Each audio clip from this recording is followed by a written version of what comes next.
The Texas sun beat down on Fort Bliss, baking the dust into a fine ochre powder that clung to everything. Sergeant Major Eleanor Ellie Vance, a woman carved from granite and quiet resolve, stood at attention. She was 37, had served 3 tours, and her uniform always looked pressed and perfect, even in the dry, unforgiving heat. Ellie was the best tank commander in the 2nd Armored Cavalry, known for her deadly accuracy and her refusal to ever back down. Yet none of that seemed to matter when Lieutenant Colonel Hayes was speaking. Hayes, a man whose ambition was louder than his voice, stood before the assembly of tank crews. His eyes, and the eyes of the Centurion Battalion crews surrounding him, glided over Ellie and her small contingent of the Iron Hawks with open derision. "Gentlemen, and Sergeant Major Vance," Hayes began, pausing on her name just long enough to make it an insult. "We are commencing Operation Iron Eagle. This is a high-stakes, real-world simulation meant to test tactical leadership against overwhelming force. We're recreating the challenge faced by our troops at places like Arracourt in 1944. Firepower will be heavily skewed in one direction."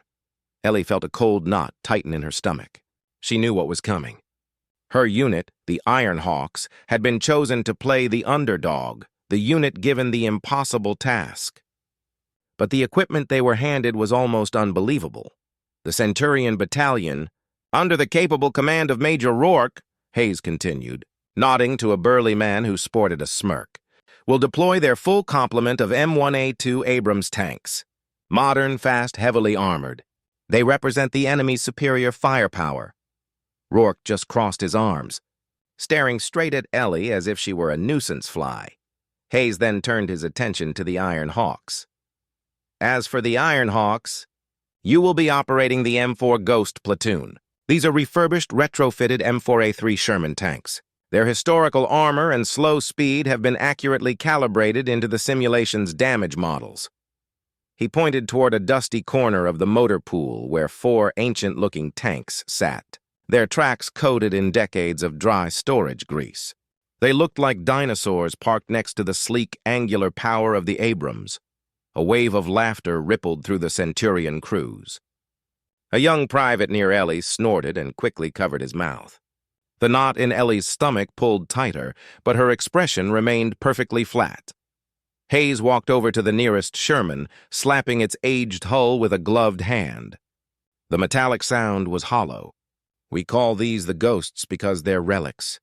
They're slow. Their simulated guns are outgunned by Rourke's team 3-1. This is not a fair fight.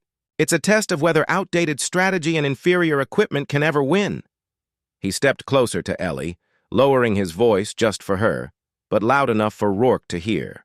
"Frankly, Vance, I gave the scrap metal to the right person.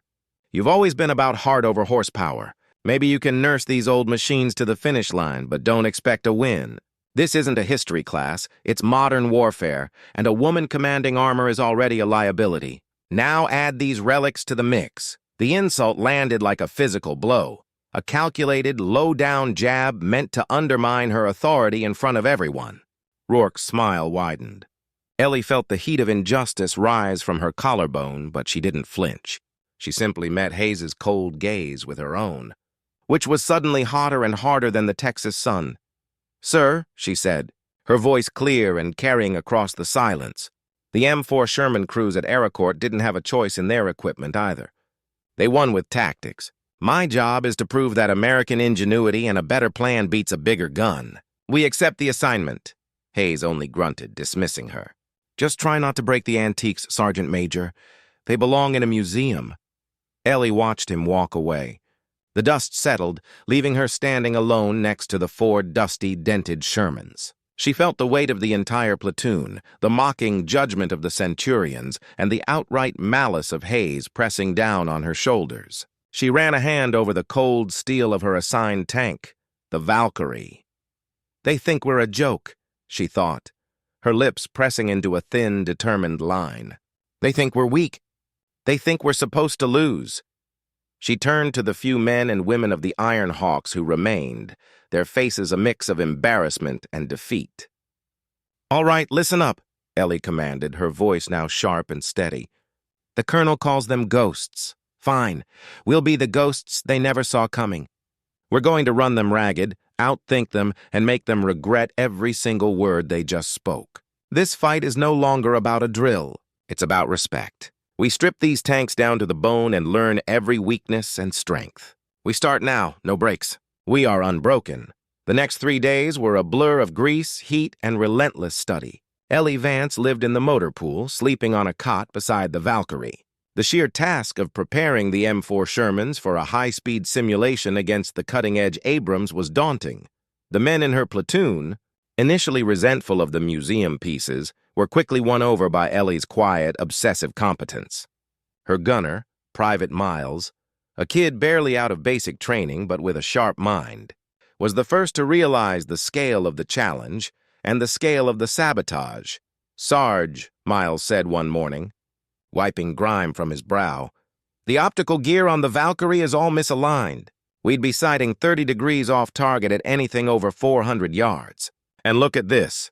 He pointed to the engine's fuel line. "It's been fitted with an old brittle gasket. It'll fail after about 2 hours of heavy use. This isn't incompetence, Sarge. This is deliberate." Ellie knelt beside him, running a finger over the faulty seal. Her face was calm, but her eyes held a cold fury. "It's sabotage, Miles. Hayes doesn't just want us to lose. He wants us to fail completely and publicly. We have zero budget for repairs, and he cut our fuel rations by a third yesterday, citing historical accuracy for the Shermans' range." The injustice was now a tangible enemy, clearer than the opposing Abrams. It wasn't just the overwhelming enemy firepower. It was the betrayal from their own side. Ellie didn't waste time complaining. She didn't yell or throw a fit. She grabbed a toolkit. "We don't need his budget. We have our hands, we fix it. We make this tank run better than it did in 1944. And the fuel problem? We learned to stop wasting it." She spent hours in the base library, not on modern tactics, but poring over microfilm and old documents about Arracourt. The historical battle was the key to her plan. The German Panthers, like the Abrams, were superior in every way: heavier armor, bigger guns, faster speed. But the American tankers had won by using a forgotten principle: decentralization. They moved like cavalry. "Not heavy armor?" Ellie explained to her crews, tracing lines on a giant map of the simulation zone, a large expanse of dusty scrub, small hills, and a mock-up of a small European town. "The Abrams expects us to move slow and in a tight formation, like a traditional tank column. They'll hit us with long-range fire and wipe us out. We won't do that." Her plan was bold, almost reckless. Camouflage. They would use every trick in the book: dust, branches, nets, to make the tanks invisible against the thermal signatures of the Abrams. Indirect fire and smoke. They would use their slow, high-angle fire to drop rounds behind hills or buildings, forcing the Abrams to move and expose themselves. They would use smoke rounds not just for cover, but for misdirection. The flank. They would never engage head-on. They would use speed, the Sherman's only modest advantage over rough ground, to constantly reposition and attack the vulnerable sides and rear of the Abrams. The crucial part of her plan, the one she kept close to her chest, was using the enemy's arrogance against them. Major Rourke, confident in his Abrams, would never expect a Sherman to break formation and move independently, like a scout. The night before the operation, Ellie watched Rourke's Centurion Battalion roll out. The massive, dark shapes of the Abrams looked like mechanical beasts of prey. Rourke himself gave her one last condescending look as he passed, shouting over the roar of his engine, "Good luck, Grandma! Don't let your tanks rust." Ellie simply nodded, not giving him the satisfaction of a reaction. She walked back to the Valkyrie, which now gleamed in the moonlight, not from polish, but from the sheen of fresh oil and 100 hours of careful, dedicated repair. She placed a hand on the hull. "You're not a joke," she whispered. "You're a lesso." The simulation began at dawn, announced by the roar of the Abrams engines echoing across the Fort Bliss plains. Operation Iron Eagle was underway. The primary objective, control of Bridgehead Alpha, a key choke point in the mock-up European town that formed the heart of the training area. Ellie's 4 Shermans, Valkyrie, Ajax, Odin, and Thor, rolled out, not in the expected column, but spaced far apart, moving along tree lines and using every slight depression in the land as cover.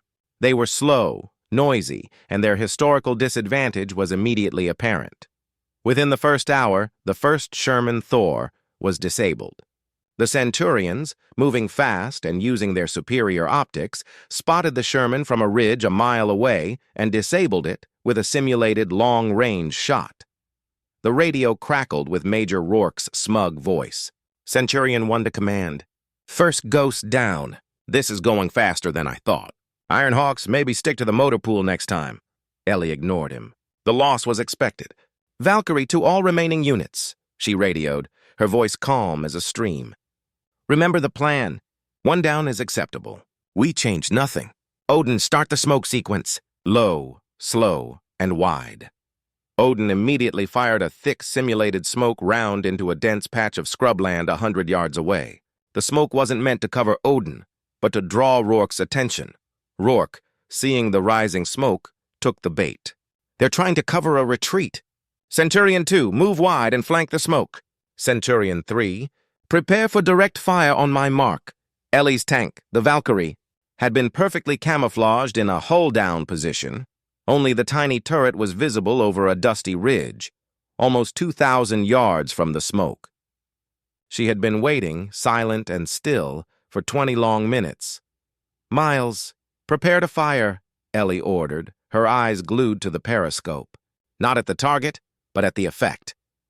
The moment Centurion 2, a massive Abrams, swung wide to flank the smoke, it exposed its less armored side to Ellie's hidden position. The Centurion commander was so focused on the smoke that he never checked his 6. Fire! Ellie yelled. The Sherman's gun boomed, the simulated round flying across the expanse of dirt and dust. The system registered a perfect, simulated hit on the side of the Abrams. A bright orange strobe light signaling a catastrophic kill flashed on Centurion 2's turret. Rourke's voice exploded over the radio. What? Centurion 2, report. What happened? The Centurion 2 commander, stunned, finally responded. Sir, we were hit by a flanking shot. Target was not acquired. It was a ghost, a Sherman. From 2,000 yards! Impossible. Ellie smiled, a small, grim curve of her lips that lasted only a second. Valkyrie to Ajax and Odin. Second target disabled. The Centurions are now confused and angry. Use that. Ajax, move to position Gamma 7. Draw their attention. Odin, hold your ground and start moving slowly south. Confuse their sensors. The tide had turned, not by brute force, but by a simple, textbook application of tactics, the same tactics used by the Shermans at Arracourt against a superior enemy. The Centurions, now embarrassed and furious, had dropped their arrogance and were starting to make mistakes. Ellie had shown them that old lessons, mastered by a sharp mind, could still beat new technology driven by pride. The minor victory in the first skirmish ignited a firestorm of fury and embarrassment in the Centurion camp. Major Rourke, enraged by the loss of one of his modern Abrams to a museum piece, became aggressive and predictable. But Ellie knew the true threat wasn't Rourke. It was Hayes. Back at command, Lieutenant Colonel Hayes was watching the simulation feeds with mounting horror. Ellie was supposed to be disabled within the first hour. Now she was outmaneuvering his prize battalion. Hayes took action, not against Rourke, but against Ellie. That afternoon, as Ellie's 3 remaining Shermans were moving toward their next objective, the simulated town of Bridgeport, the command center radioed new coordinates. Valkyrie command. Rourke's forces have repositioned. Proceed immediately to coordinates 40.5, 33.8. That path is clear to Bridgeport. The voice on the radio was officially detached, but Ellie sensed a hurried quality in the tone. She checked the coordinates against her earlier meticulous reconnaissance map. The coordinates 40.5, 33.8 led straight into a deep covered draw, perfect for an ambush. Her original preferred route, 41.0, 32.5, which used a rocky ridge for cover, was now listed as high threat and unpassable. Command. Request clarification on high threat designation for 41.0. Ellie radioed back, stalling for time. Negative, Valkyrie. Follow the new directive immediately. That's an order. It was Hayes himself, his voice tight with forced authority. Ellie knew without a doubt that Hayes was feeding her false information. He had betrayed her. He wanted her destroyed to save his evaluation. She took a deep breath. Valkyrie copies command directive. Proceeding to 40.5, 33.8, but she didn't proceed. She looked over at Sergeant Thomas, commander of Ajax. Thomas was one of her most loyal, toughest NCOs. Thomas, I need you to lead the way on the command route. Roll straight to 40.5, 33.8. Make a lot of noise. Do exactly what they told us to do. Thomas's face was grim. He understood immediately. You want me to take the hit, Sarge? I need you to confirm the ambush for me, Ellie said, her voice shaking slightly with the difficulty of the order. And then I need you to lay down the widest, thickest smokescreen you have ever fired. You are the screen, Thomas. You are the sacrifice. I will use the confusion to take the ridge at 41.0. Understood. Sarge, for the Ironhawks. Thomas gave a sharp nod, then turned to his crew. Ajax roared to life, lumbering toward the ambush point. Ellie, with Valkyrie and Odin trailing far behind and under cover, held her breath. Seconds later, the radio exploded. Ambush! Ambush! We are taking simulated fire! Heavy fire, Sarge. They knew we were coming. Thomas yelled. Ellie's heart dropped, but her mind remained ice cold. Thomas, the smoke, now! A massive, oily cloud of simulated black smoke erupted from Ajax's position, quickly covering the entire draw. Simultaneously, 3 bright orange strobes flashed on Ajax's turret, disabled. Thomas and his crew had been hit. They were out of the game. Rourke, you idiot! You hit your own troops in the smoke! Hayes's voice, enraged, shrieked over the open mic, proving he was monitoring the frequency. He hadn't been able to see the results in the smoke. Ellie didn't wait for the confusion to clear. The sacrifice of Ajax bought her the precious minutes she needed. Valkyrie to Odin, full speed! We are going silent and moving to the high ground at 41.0. We are no longer a platoon. We are 2 independent wolves. No more chatter. Let the dead speak for us. The simulated loss of Thomas and his crew was a deep emotional wound. It fueled a quiet, terrifying resolve in Ellie. She wasn't fighting for a win anymore. She was fighting for justice, to expose Hayes, and to honor the loyalty Thomas had shown. The Centurions thought they had crippled her. She was about to show them that when you try to break a strong woman, you only forge her into something sharper. The sacrifice of Ajax bought Ellie's remaining 2 tanks, the Valkyrie and Odin, enough time to reach the rocky ridge at 41.0. Here, hidden by terrain and the long shadows of the late afternoon sun, Ellie prepared her final, desperate move. Major Rourke, furious after the smoke-induced chaos and convinced he had routed the remaining Shermans, was now pushing hard with 5 Abrams. He had been ordered by Hayes to end the simulation immediately. He was sweeping the field with arrogant speed, his thermal optics focused on the dusty plains, searching for slow-moving heat signatures. Ellie, watching the Abrams approach, knew she couldn't rely on luck. She needed a decisive, shocking move, the final Arracourt maneuver. Miles, Ellie instructed her gunner, I want you to drop 3 rounds, high angle onto that cluster of dead trees behind the rise. Don't fire at them, fire past them. Miles didn't question the order. He loaded and fired. The simulated rounds landed with loud, echoing thuds behind the Centurion's expected line of sight. Centurion 1, report! Rourke yelled over the radio. I hear fire! Where is it coming from? Sir, sensors show it originating from the far ridge 42.0. Must be a remnant infantry unit, one of his commanders reported. No tank signatures, sir, Ellie smiled grimly. The Shermans were low-tech enough to evade the Abrams' most sophisticated sensors when sitting cold and still. The indirect fire was a psychological trick, convincing Rourke that the real threat was infantry on the flank, drawing his attention away from the near ridge where she was actually hiding. Valkyrie to Odin, prepare the final run. When I move, you move. We run hard and silent for the next 300 yards. No stopping until we reach the bridge. Rourke, confident that the Shermans were routed, decided to split his force, sending 3 Abrams to clear the imaginary infantry threat, and keeping 2, including his own command tank, to secure Bridgeport. This was the moment. The second Rourke's 3 tanks turned their turrets away. Ellie seized the initiative. Go! Go! Go! The Valkyrie and Odin roared down the ridge, kicking up huge plumes of dust. The Shermans, moving faster than Rourke could have ever imagined over the rough, Rocky terrain were on them in seconds. Rourke's Abrams, still focused on the front, swiveled its turret, a process that took agonizing seconds. But it was too late. Ellie was already moving in a tight looping circle, a classic cavalry tactic. Miles' point-blank flank shot. Fire and reload. Boom! A flash of orange erupted on Rourke's command Abrams. Disabled Odin, following Ellie's tight curve, immediately moved in and scored a simulated hit on the second Abrams' rear. 2 Abrams down in less than 20 seconds. Rourke, scrambling out of his disabled hatch, looked up in disbelief as the 2 ancient Shermans, dust-caked and relentless, executed a perfect, textbook maneuver of tactical superiority. His eyes met Ellie's in the Valkyrie's open hatch. Her face was set in a stare of pure, unwavering determination. The simulation system, recognizing the loss of the enemy commander and the majority of the opposing force, flashed a final message across the digital screens in command. Objective achieved. Iron Hawks win. A stunned silence fell over the Fort Bliss plains.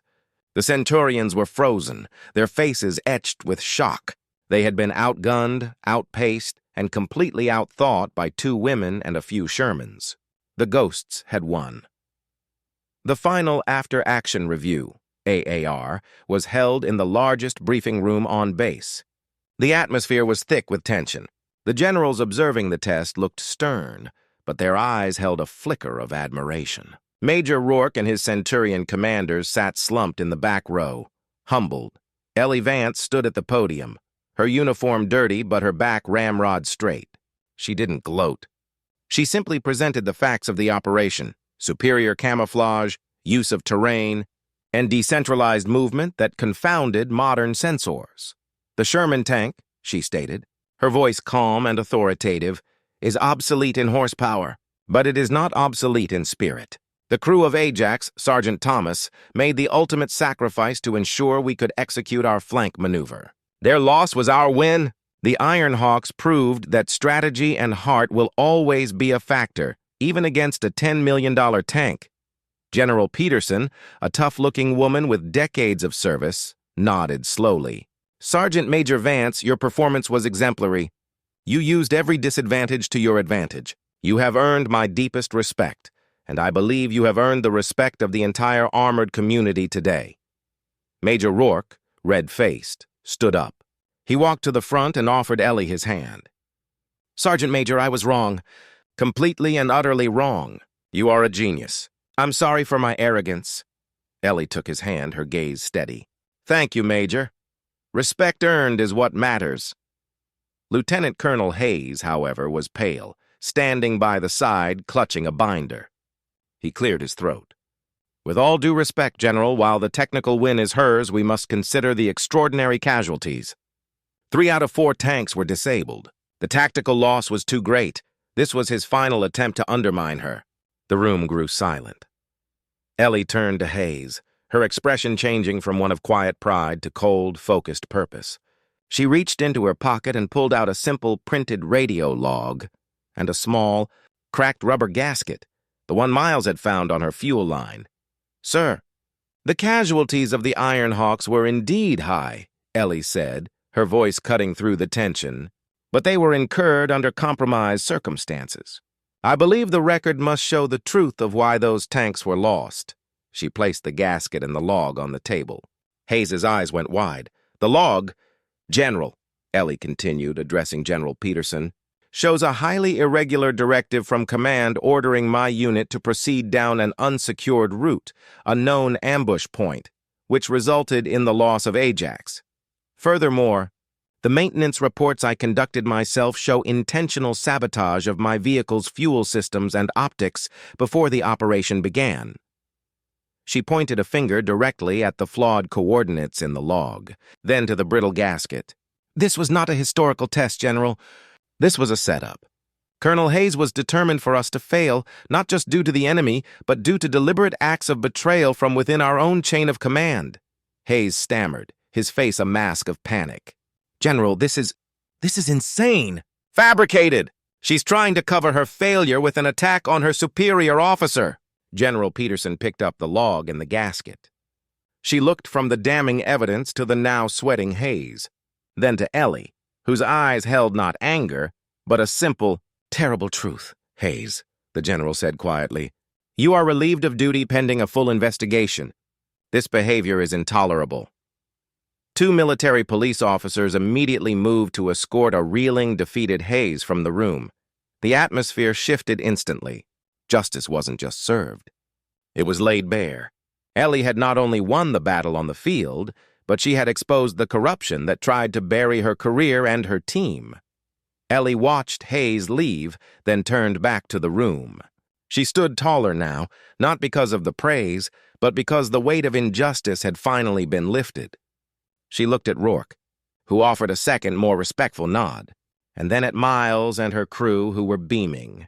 She looked out the window at the dusty plains, where the Valkyrie was being towed away, a ghost that proved the impossible. She was insulted, she was sabotaged, she was broken down, but she was absolutely, undeniably unbroken. Her journey to justice was complete. She had earned her respect and exposed the truth with the same clear, focused power she used to command a tank.